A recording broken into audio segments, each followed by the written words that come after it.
لیے آپ زبان سے کہہ سکتے ہیں کہ مثلا میں نیت کرتا ہوں 2 رکعت نماز فجر، 2 رکعت نماز فرض آج کی فجر کی، اگر آج نہ بھی کہیں تب بھی کافی ہے، آج کی فجر کی واسطے اللہ تعالیٰ کے منہ میں قبلہ شریف کی طرف۔ اگر آپ امام کے ساتھ ہیں تو پیچھے اس امام کے، یہ بھی آپ کہہ سکتے ہیں، تو اس طرح آپ کر کے پھر تکبیر لگائیں گے۔ اب یاد رکھیں کہ جب آپ تکبیر لگائیں تو کھڑے ہونے کا طریقہ پہلے مردوں کے میں عرض کر دیتا ہوں، چلے خواتین کو ساتھ ساتھ کہتا ہوں، مرد جو ہوں اس طریقے سے پاؤں بالکل سیدھے ہونے چاہیے اور ان کے درمیان 4 انگلیوں کا فاصلہ رکھنا مستحب ہے۔ 4 انگلی کا فاصلہ، چاہے آپ جماعت کے ساتھ پڑھ رہے ہوں چاہے آپ تنہا پڑھ رہے ہیں، پیروں کے درمیان 4 انگلی کا فاصلہ بس اتنا ہو، قریب قریب پاؤں رکھیں، بہنیں بھی اسی طریقے سے پیر رکھیں گی۔ اس کے بعد جب تکبیر لگانے لگے تو چہرہ اٹھا ہوا ہو، بعض لوگ اپنے پیروں کو دیکھ کے تکبیر لگاتے ہیں، ہم نے نمازی حضرات کو دیکھا ہے جو دیکھتے ہیں اللہ چہرہ جھکا ہوا ہوتا ہے، یہ سنت کے مطابق نہیں ہے۔ مستحب یہ ہے کہ چہرہ کعبۃ اللہ کی سمت ہو، بلکہ فقہاء نے لکھا ہے کہ نگاہیں بھی سامنے ہوں، کعبۃ اللہ کی سمت نگاہیں رکھ کر اور پھر تکبیر لگائی جائے۔ تو بہنیں بھی ایسی کریں گی کہ چہرہ کعبۃ اللہ کی سمت ہوگا اور پھر نگاہیں بھی کعبۃ اللہ کی سمت رکھی جائیں۔ اس کے بعد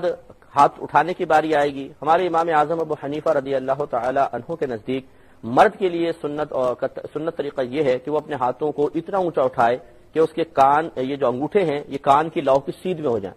اس طرح کر لیں تب بھی ٹھیک ہے، لیکن لگا لینا یہ اور فقہاء نے فرمایا کہ اچھا ہے کہ لگا لیں کان تک اس طریقے سے، اور ہتھیلی بالکل سیدھی ہو کعبۃ اللہ کے سمت، انگلیاں نہ بالکل ملی ہوں نہ بہت زیادہ کھلی ہوں، اپنے نارمل حالت پہ چھوڑ دیں لیکن بند بھی نہ رکھیں۔ انگلیاں اور ہتھیلی کا اس وقت قبلہ کعبۃ اللہ ہی ہونا چاہیے، اور اس طرح کر کے پھر اللہ اکبر کہہ کر ہاتھ باندھیں گے، تکبیر لگائیں، اللہ اکبر کہہ کر متصلاً ہاتھ باندھ لیں۔ تو یہ تکبیر لگاتے ہی ہاتھ فوراً باندھ لینا سنت کریمہ ہے۔ بعض حضرات کو دیکھا ہے کہ وہ یوں تکبیر لگاتے ہیں اللہ اکبر پھر ہاتھ چھوڑ دیتے ہیں پھر ہاتھ باندھتے ہیں، بعض یوں کرتے ہیں اللہ اکبر پھر یوں کر کے کرتے ہیں۔ یہ مختلف طریقے بہرحال رائج ہیں مسجدوں میں، لیکن صحیح جو ہم نے آپ کو بتایا وہ یہی ہے کہ آپ تکبیر لگائیں اور اللہ اکبر کہتے ہوئے فوراً سیدھے ہاتھ باندھ لیں، نیچے چھوڑنے کی حاجت نہیں ہے، اور یہ تھوڑا سا ایک ورزشی انداز اختیار کرنے کی ضرورت نہیں ہے، بس اللہ اکبر کہا اور ہاتھ باندھ لیے۔ بہنیں جو ہیں وہ زیادہ اونچے ہاتھ نہیں اٹھائیں گی، مردوں کے لیے تو تھا سنت کہ وہ کندھے تک ہاتھ اٹھائیں، کان کی لو سے انگوٹھوں کے سرے لگا لیں تو بہتر ہے۔ بہنیں بس سینے تک ہاتھ اٹھائیں، بس اس طرح اللہ اکبر کہہ کے فوراً ہاتھ باندھ لیں، وہ اس سے اوپر نہیں کریں گی۔ اور خواتین کے لیے ایک روایت کے مطابق سینے کے اوپر ہاتھ رکھنا سنت ہے، اور ایک روایت کے مطابق سینے کے بالکل نیچے ہاتھ رکھنا سنت کریمہ ہے، یعنی جو تعلیم شرع ہے وہ یہی ہے۔ اور مرد کے لیے افضل یہی ہے کہ وہ ناف کے نیچے اپنے ہاتھ باندھے، اگرچہ سینے پر ہاتھ باندھنا بھی نبی کریم صلی اللہ علیہ وسلم سے ثابت ہے، لیکن حضرت عبداللہ بن مسعود رضی اللہ تعالی عنہ کی احادیث کریمہ میں نبی کریم صلی اللہ علیہ وسلم کی عمر مبارکہ کے آخری ایام کا جو عمل منقول ہے وہ یہی ہے کہ آپ ناف کے نیچے ہاتھ باندھتے تھے، اور ادب بھی اس میں آپ دیکھیں زیادہ نظر آتا ہے، سینے پہ ہاتھ باندھنے میں اور نیچے ہاتھ باندھنے میں فرق ہے۔ تو بہنیں تو وہی اپنا جو ہم نے بتایا کہ سینے پر سینے کے نیچے ہاتھ باندھے، اور مرد حضرات کے لیے احناف کے نزدیک سنت یہی ہے کہ وہ ناف کے نیچے ہاتھ باندھے ادب کے ساتھ۔ بہنیں جو ہیں وہ جب ہاتھ رکھیں گی تو وہ انگلیاں ملی ہونی چاہیے، اس طرح ہاتھ بس اس طرح رکھیں، یہ پکڑے نہیں، انگلیاں کھولے نہیں، بس اس طرح ہاتھ رکھیں اوپر یہ۔ لیکن مرد کے لیے سنت کریمہ یہ ہے، یعنی سنت مستحبہ یہ ہے کہ اس طرح رکھیں کہ یہ جو آپ کی ہتھیلی ہے یہ یہاں پر آئے، اس کے جوڑ کے اوپر یہ ہتھیلی آنی چاہیے، اور یہ جو چھوٹی انگلی ہے اور انگوٹھا اس کا کلائی پر یہ حلقہ بنائیں، اور 3 انگلیاں یہ اس کے اوپر آنی چاہیے۔ یہ طریقہ صحیح نہیں ہے، یہ طریقہ صحیح نہیں ہے، بلکہ اس طریقے سے کہ 3 انگلیاں اوپر ہوں اور انگوٹھے اور یہ چھوٹی انگلی اور انگوٹھے کا حلقہ بنا لیں اس طریقے سے یہ، اور پھر اس کے ناف کے نیچے رکھیں، اور پھر سر جھکا کر اس مقام کو دیکھیں کہ جہاں پر حالت سجدہ میں ہماری پیشانی زمین پر لگے گی، یہ سنت کریمہ ہے۔ تو ہم نے آپ کو پچھلی دفعہ بتایا تھا تکبیر سے لے کر ہاتھ باندھنے تک کا طریقہ کیا تھا کہ آپ ہاتھ باندھ لیں، اس کے بعد پھر آپ ثنا پڑھیں گے، سبحانک اللہم وبحمدک وتبارک اسمک وتعالی جدک ولا الہ غیرک۔ یہ پڑھنے کے بعد اگر آپ امام ہیں تو پھر اعوذ باللہ من الشیطان الرجیم بسم اللہ الرحمن الرحیم، یہ دونوں اعوذ باللہ اور بسم اللہ یہ قراءت کے تابع ہیں، قراءت ہوگی تو یہ کرنا ہے، اگر قراءت نہیں ہے تو نہیں کرنا ہے۔ لہذا عند احناف کے نزدیک چونکہ مقتدی امام کے پیچھے قراءت نہیں کرے گا، تو جب قراءت نہیں تو جو اس کے تابع چیزیں ہیں وہ بھی نہیں، لہذا معلوم یہ ہوا کہ مقتدی صرف ثنا پڑھ کے خاموش ہو جائے گا، ایسا نہیں کہ وہ آگے اعوذ باللہ بھی پڑھے پھر بسم اللہ بھی پڑھے، یہ اس کے لیے خلاف سنت ہوگا۔ تو آپ کو میں نے بتایا کہ پہلے ثنا پڑھے گا، امام مقتدی دونوں کو لے کے چلتے ہیں، جیسے امام ہے تو وہ ثنا پڑھیں گے اور پھر اعوذ باللہ بسم اللہ پڑھیں گے امام صاحب جو ہیں، کیونکہ میں نے آپ کو بتایا اعوذ باللہ اور بسم اللہ پڑھنا یہ قراءت کے تابع ہیں اور امام نے قراءت کرنی ہوتی ہے، اس لیے وہ دونوں چیزیں پڑھیں گے۔ لیکن مقتدی چونکہ امام کے پیچھے احناف کے نزدیک قراءت نہیں کرے گا، تو جب قراءت نہیں کرے گا تو جو چیز اس کے تابع ہے اسے بھی نہیں کرے گا، تو لہذا اعوذ باللہ اور بسم اللہ الرحمن الرحیم ہم نہیں پڑھیں گے۔ پھر امام صاحب جو ہیں الحمد شریف پڑھیں گے اور ہم خاموش رہیں گے۔ اب اگر وہ جیسے جہری نماز ہوتی ہے، فجر ہے اور مغرب ہے، عشاء ہے، یا جمعہ ہے، یا عیدین ہے، تو امام صاحب جب الحمد شریف ختم کریں گے تو امام کے لیے بھی سنت ہے اور مقتدیوں کے لیے بھی سنت ہے کہ وہ آمین کہیں۔ ہاں ظہر اور عصر میں چونکہ ہمیں قرات سنائی نہیں دے گی تو پھر یہ سنت پوری نہیں کر سکتے ہیں۔ اب اس آمین میں اختلاف ہے کہ بلند آواز سے کہی جائے یا آہستہ کہی جائے۔ امام شافعی رحمۃ اللہ علیہ کے دلائل یہ ہیں کہ بلند آواز سے کہی جائے، جیسے کہ حرمین میں بھی اگر آپ جائیں گے تو جب امام وَلَضَّالِّينَ کہتے ہیں تو سب زور سے کہتے ہیں آمین، لیکن ہمارے عند الاحناف آمین کا آہستہ کہنا ہی سنت مبارکہ ہے۔ اس پہ دلائل بھی موجود ہیں، عقلی دلیلیں بھی ہیں، تو دلائل پہ ہم بعد میں گفتگو کر لیتے ہیں۔ پہلے میں تھوڑا سا اجمالی ہے کہ اس طرح طریقہ آپ کو عرض کر دیتا ہوں۔ تو خلاصہ کلام یہ ہے کہ الحمد شریف اگر مقتدی سن رہا ہے تو اس کے بعد آمین کہے گا، سنت ہے، اور اگر نہیں سن رہا تو وہ نہیں کہہ سکے گا، لیکن امام کے لیے الحمد کے بعد آمین کہنا سنت ہے کیونکہ وہ تو الحمد پڑھ ہی رہا ہے۔ اس کے بعد پھر بسم اللہ الرحمن الرحیم پڑھنا امام کے لیے سنت ہے کیونکہ آگے سورت پڑھنی ہے، اور مقتدی چونکہ سورت نہیں پڑھے گا تو لہٰذا وہ اس کے تابع والی جو تابع چیزیں وہ بھی نہیں پڑھے گا، تو بسم اللہ الرحمن الرحیم نہیں پڑھیں گے۔ سورت پڑھنے کے بعد پھر امام صاحب اللہ اکبر کہتے ہوئے رکوع کریں گے، مقتدی بھی اللہ اکبر کہیں گے، یہ سنت کریمہ ہے۔ پھر رکوع کی تسبیحات امام صاحب بھی پڑھیں گے اور مقتدی بھی پڑھیں گے۔ کہ مرد کو چاہیے کہ جب وہ رکوع کرے تو پیر بالکل سیدھے ہونے چاہیے، ان میں اس طرح بینڈ نہ ہو، ہاتھ بالکل سیدھے ہوں، ان میں بھی کوئی اس طرح مڑے ہوئے نہ ہوں، کمر بالکل سیدھی ہو، سر بھی کمر کے سیدھ میں ہو، آگے سے جھکا ہوا نہ ہو، بالکل سیدھ میں ہونا چاہیے مرد کے لیے، اور دونوں ہاتھوں سے اپنے گھٹنوں کو اس طرح پکڑ لیں، یوں نہ ہو کہ اس طرح چار انگلیاں ایک طرف انگوٹھا ایک طرف، یہ غلط ہے، اور یہ اس طرح پنجوں کے اوپر انگلیاں ملا کے رکھ لی جائیں، گھٹنوں کے اوپر ملا کے رکھ لی جائیں، یہ بھی مرد کے لیے سنت نہیں ہے۔ مرد کے لیے سنت یہ ہے کہ وہ انگلیاں کو اچھی طرح پھیلائے اور اپنے گھٹنوں کو پکڑ لے، اور 3 بار کم از کم سبحان ربی العظیم آپ پڑھیں گے۔ اگر عظیم واو پڑھنے میں دقت ہوتی ہے تو سبحان ربی الکریم بھی آپ پڑھ سکتے ہیں، جس کو تجوید نہیں آتی تو بہتر یہ وہ کریم کے ساتھ پڑھ دے، سبحان ربی الکریم۔ جیسے عظیم ہے واو کو تھوڑا سا موٹا پڑھنا ہوتا ہے، 3 بار کم از کم ہے، 5 بار بھی پڑھ سکتے ہیں، 7 بار بھی آپ پڑھ سکتے ہیں۔ اور دوران رکوع ہماری نگاہ پاؤں کی پشت پر ہونی چاہیے، یہ سنت کریمہ ہے، یا اپنے انگوٹھوں پہ رکھیں، یہاں سے نگاہ ہٹنے نہ دیں تو انشاءاللہ وسوسے نہیں آئیں گے۔ بعض اوقات نماز پڑھتے ہوئے جب جماعت کے ساتھ نماز پڑھ رہے ہیں تو شیطان خیال ڈالتا ہے برابر والے کے پاؤں کو دیکھ، اس کے پاؤں کو دیکھ، اس وقت بڑا اپنے آپ کو روکنا چاہیے اور صرف اپنے پاؤں پہ نگاہ رکھیں، ساتھ والے کے پاؤں کیسے ہیں، انگلیاں کیسی ہیں، رنگ گورا ہے یا کالا ہے، اس کے پاؤں پہ میل ہے یا نہیں ہے، بال ہیں یا نہیں ہے، یہ چیزیں نہ دیکھیں، کیونکہ یہ شیطان اسی طرح انسان کو مشغول کر دیتا ہے کہ نماز کے دوران وہ کسی اور چیز کی طرف متوجہ ہو جائے اور موجودہ وقت کی برکات سے محروم رہے۔ اس لیے بڑے خلوص کے ساتھ اپنے پاؤں کی پشت پر نگاہ کو سختی سے جما کر رکھیں، دائیں بائیں نہ ہونے دیں۔ پھر امام کے لیے سنت ہے کہ وہ کہے سمع اللہ لمن حمدہ، اور مقتدی جو ہیں وہ اس کو نہیں کہیں گے سمع اللہ لمن حمدہ، بلکہ وہ کہیں گے ربنا لک الحمد یا پھر ربنا ولک الحمد، یہ بھی کہہ سکتے ہیں اللہم ربنا لک الحمد یا اللہم ربنا ولک الحمد، سب یہ چاروں طریقے سے جائز ہے۔ اور اس کے بعد پھر امام صاحب اللہ اکبر کہیں گے، جو سجدے میں جانے کے لیے تکبیر ہے، مقتدی بھی یہ تکبیر لگائیں گے کہ ان کے لیے بھی سنت ہے۔ ہم لوگ سجدے تک پہنچ چکے تھے، رکوع کا پورا طریقہ میں نے آپ کو بتایا۔ سجدے میں جب انسان جائے تو اللہ اکبر کہتے ہوئے ہم سجدے میں جائیں گے،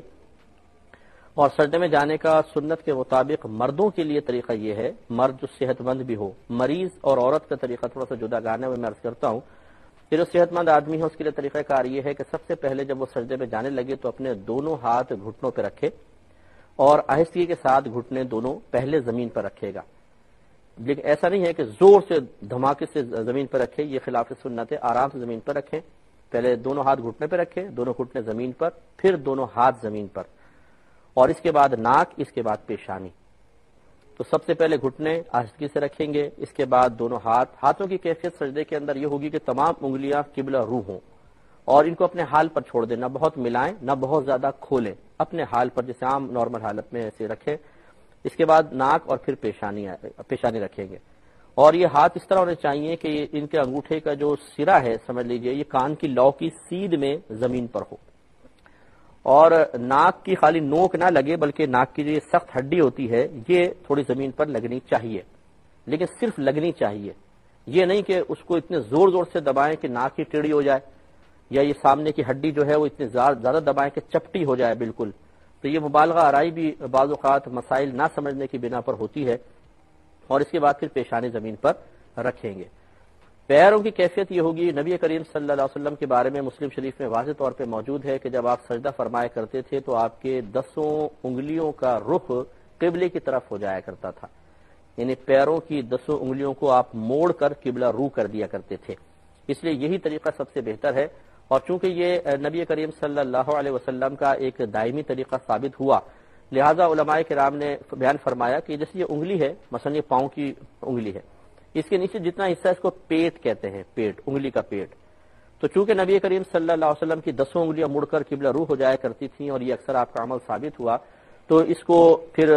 فقہائے کرام نے بڑی اہمیت دی ہے کہ اس کا مطلب یہ ہوا کہ یہ کوئی معمولی چیز نہیں ہے، پاؤں کی انگلیوں کا زمین پر لگنا بھی ایک بہت ہی اہم شے ہے، اسی وجہ سے نبی کریم صلی اللہ علیہ وسلم نے اس کا اہتمام فرمایا۔ لہذا پھر فقہا نے جب تمام جزیات کا مطالعہ کیا تو نتیجہ نکالا کہ 10 انگلیوں میں سے کم از کم ایک انگلی کا پیٹ زمین پر لگنا فرض ہے، ہم پیر کی بات کر رہے ہیں ہاتھوں کے نہیں، ایک انگلی کا پیٹ زمین پہ لگنا فرض، دونوں پیروں کی 3 انگلیوں کا پیٹ زمین پہ لگنا واجب،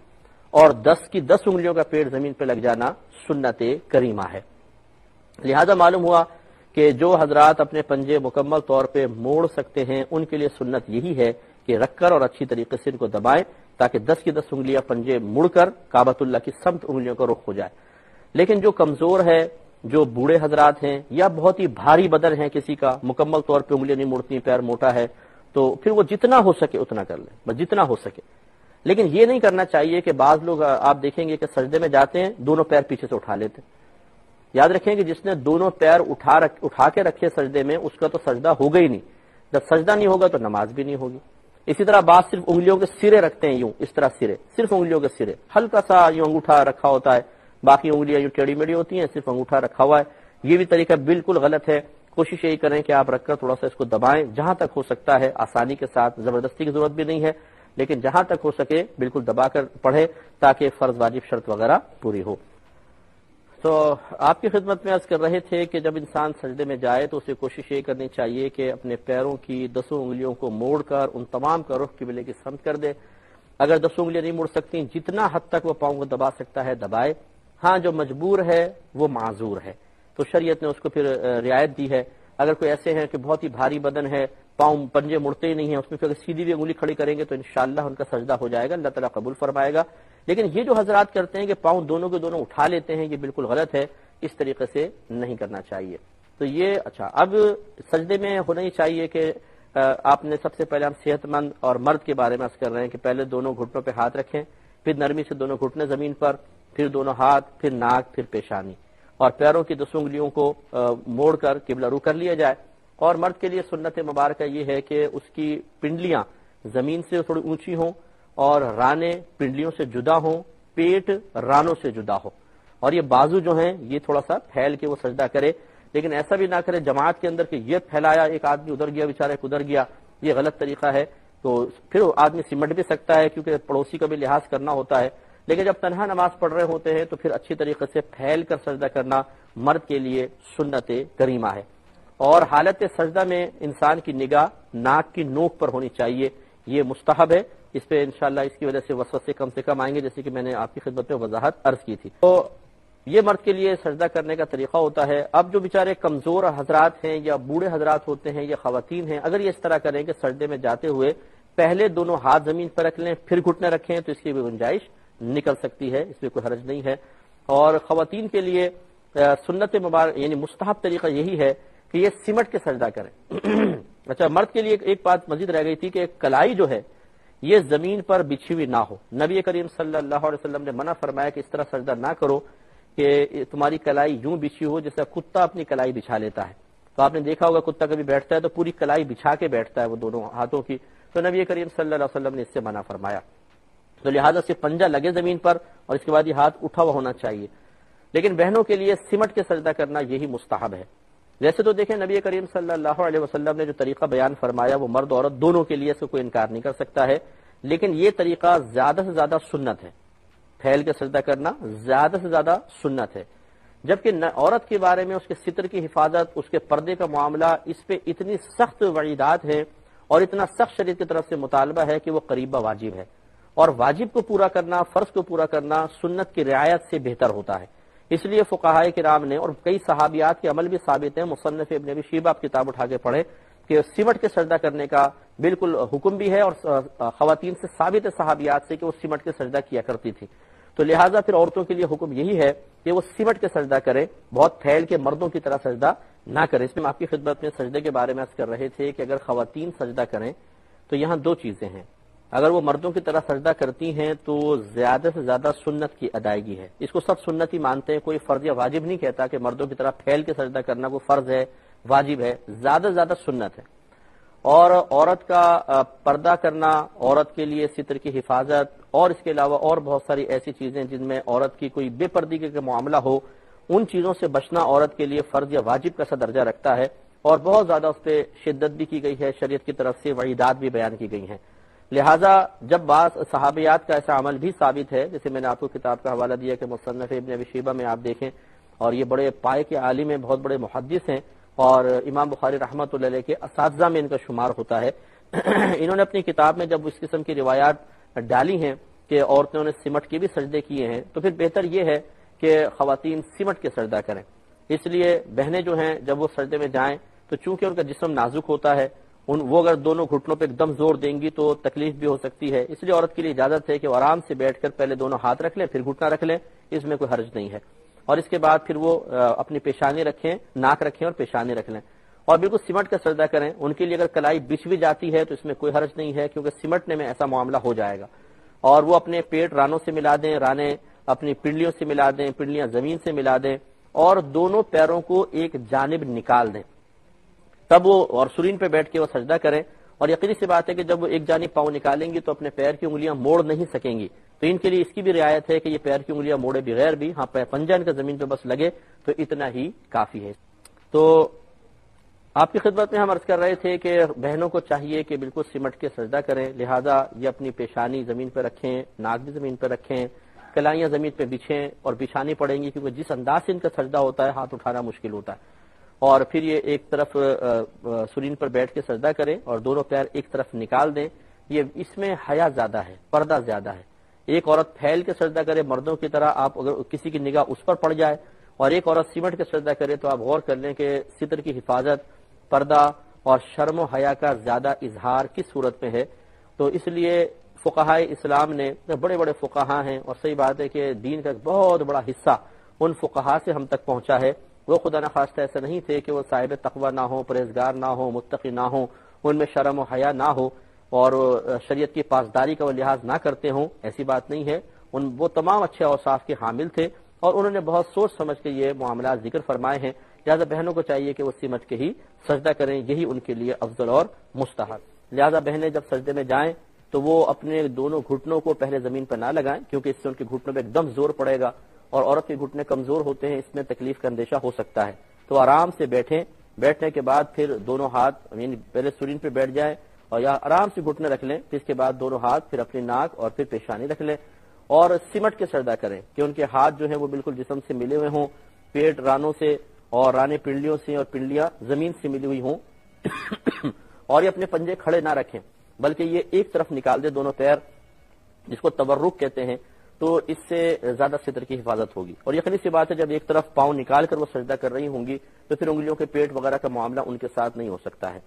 ایسی مرد حضرات کے لیے حکم یہ ہے کہ جب وہ سجدے میں ہوں تو اپنی کلائیاں زمین پر نہ بچھائیں، لیکن بہنیں جب اس طرح سمٹ کے سجدہ کریں گی تو ہاتھ اٹھ نہیں سکتے ہیں، جس کا مطلب ہے یہ کلائیاں اگر بچھی بھی رہ گئی تو انشاءاللہ اس میں کوئی پرابلم نہیں ہے، کیونکہ عورت کی ستر کی حفاظت اس سنت کی ادائیگی سے کہیں زیادہ افضل اور اولا ہے، اور وہ بھی کوئی انسان اس کا انتخاب نہیں کر رہے، اللہ تبارک و تعالیٰ اور اس کے رسول کریم صلی اللہ علیہ وسلم کے کثیر مقامات پر واضح اشارے، صریح اشارے اس چیز کی دعوت دے رہے ہیں کہ اس طریقے سے معاملہ کیا جائے۔ پہلا سجدہ کرنے کے بعد پھر اللہ اکبر کہتے ہوئے بیٹھیں گے۔ 2 سجدوں کے درمیان بیٹھنا جلسہ کہلاتا ہے، اور یہ کم از کم ایک بار سبحان اللہ کہنے کی مقدار ہونا چاہیے۔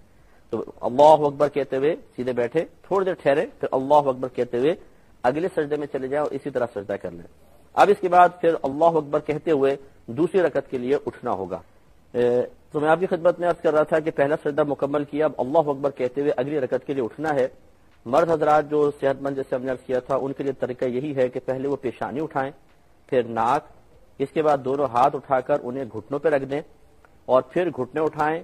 اور پنجوں کے بل کھڑا ہونا سنت کریمہ ہے۔ پنجوں کے بل یعنی ایڑی وغیرہ نہ لگے، صرف پنجوں پہ انسان کھڑا ہو، یہ سنت مبارکہ ہے۔ تو پہلے پیشانی اٹھائیں، پھر ناک اٹھائیں، پھر دونوں ہاتھ اٹھا کر انہیں دونوں گھٹنوں پہ رکھ دیں،